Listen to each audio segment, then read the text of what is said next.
ហើយខ្ញុំសូមអរគុណណាស់ដែលថាស្មារតីជាតិនិយមពេលនេះយើងមិនងាយបានឃើញទេខ្ញុំធ្លាប់ឃើញបែបនេះប្រមាណដង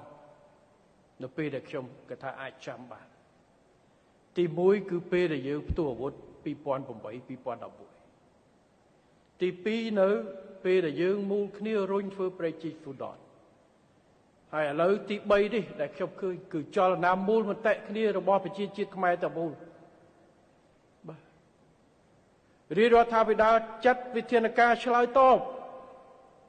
ដើម្បីការពារផលប្រយោជន៍ជាតិការពារនៅកិត្តិយសជាតិវិធានការមួយចំនួនដោយរឿងច្រកលគេវិញយើងឲ្យរឿងព្រៃរឿងអីបណ្ដាឃើញបងប្អូនចេញមកថាប៉ុណ្ណឹងមិនទាន់គ្រប់ទៀតដោយសារស្អីខ្ញុំ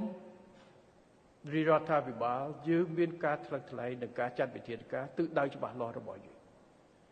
កម្ពុជាអត់ចង់វាយប្រហារអ្នកណាមិនមែនទៅរករឿងអ្នកណាទេតែកុំឲ្យគេមករករឿង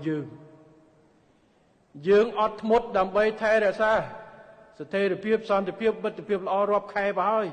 ប៉ុន្តែវាមានបន្ទាត់ក្រហម